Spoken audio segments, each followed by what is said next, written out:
Todos os vegetais são considerados um grupo, né, um reino monofilético, ou seja, eles se originaram de um único ancestral comum. Esse termo monofilético, eu imagino que o ano que vem, o professor lá do ano que vem vai falar muito também, né, em alguns pontos, a gente usa isso no segundo ano lá com vocês.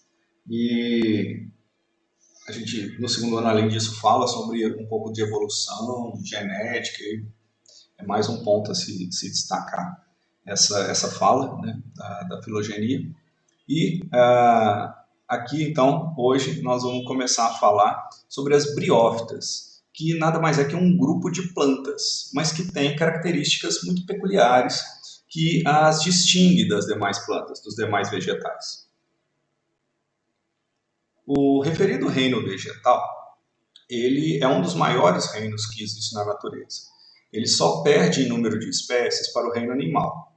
Este, por sua vez, o reino vegetal, ele tem em torno de 280 mil espécies já catalogadas, as quais, então, são divididas em grandes grupos.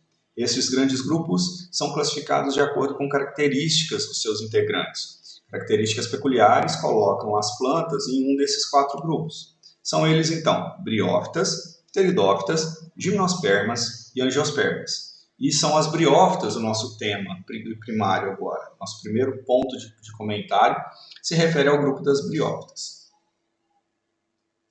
Antes de efetivamente falarmos das briófitas, cabe alguns esclarecimentos. Né? Cabe alguns esclarecimentos sobre o que seriam, o que são efetivamente plantas. Plantas ou vegetais são organismos eucariotos pluricelulares. Então, o que é um organismo eucarionte? É um organismo cuja célula ela tem o seu material nucleico, o seu DNA, envolvido por uma membrana, chamada envelope nuclear, membrana nuclear ou carioteca. Esse último nome é que dá menção ao eucarionte, o verdadeiro possuidor de carioteca.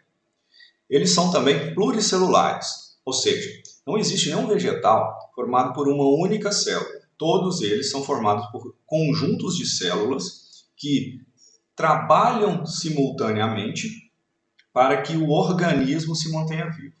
E são todos eles autótrofos. O que significa autótrofo? Existe aí uma fala muito comum, né, na vida da gente, que autótrofo é aquele que produz o seu próprio alimento. Mas nós chegamos num ponto da vida acadêmica que isso não nos satisfaz, essa definição meio que automática que nós temos de autótrofo. Vocês precisam entender que um organismo autótrofo é aquele que consegue pegar uma energia contida num ambiente abiótico, num ambiente físico, e transformar essa energia em moléculas orgânicas, moléculas biológicas. Então ele consegue converter a energia física em uma energia biológica ou bioquímica, como queiram chamar, a qual ele pode usar para si ou passar para outros seres, naquilo que nós vimos anteriormente, que são as cadeias alimentares.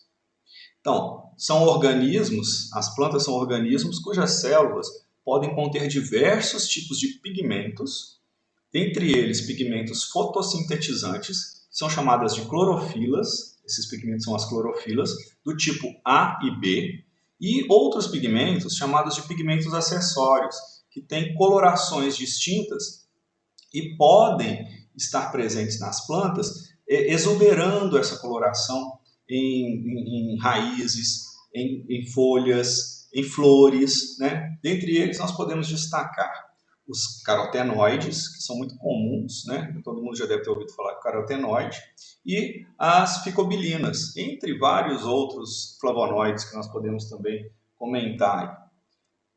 As plantas são organismos cosmopolitas. O que significa isso? Você tem planta no mundo inteiro. Então, em todos os lugares do planeta, você tem espécies vegetais ocorrendo. Sejam esses locais muito úmidos, muito secos, muito quentes ou muito frios.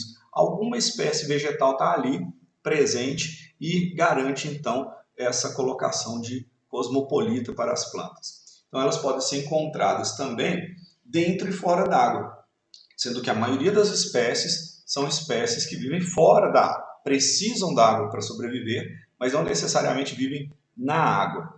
Muitas plantas conseguem viver parcialmente ou integralmente na água, onde dali então se adaptaram para poder obter os seus recursos.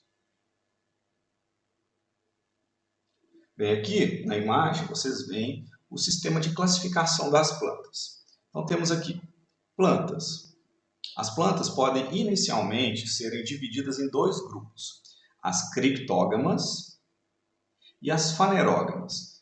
De modo assim, bem resumido, podemos distinguir criptógamas de fanerógamas, levando em consideração a maneira da sua reprodução, onde as fanerógamas se reproduzem a partir de uma estrutura especial chamada semente, a qual carrega o embrião e consegue protegê-lo até que o mesmo se desenvolva num processo chamado germinação.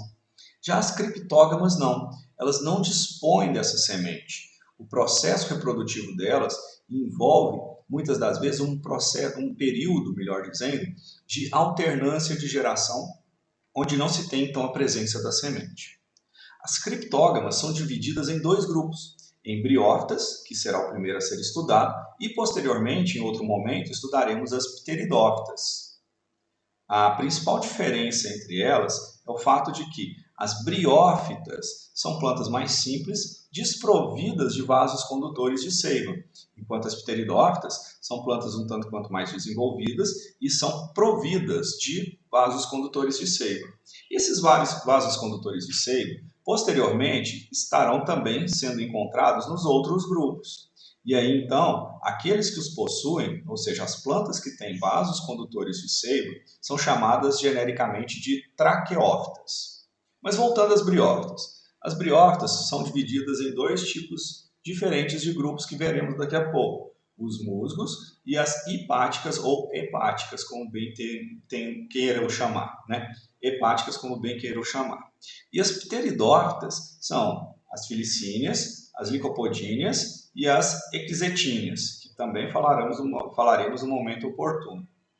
Já as fanerógamas, ou seja, aquelas plantas que se reproduzem por meio de semente, elas são divididas em dois grupos, as gimnospermas e as angiospermas. Esse primeiro grupo, as gimnospermas, são plantas que têm semente, no entanto, essa semente ela fica desprotegida. Ela não tem uma estrutura de proteção chamada de fruto ou carpo.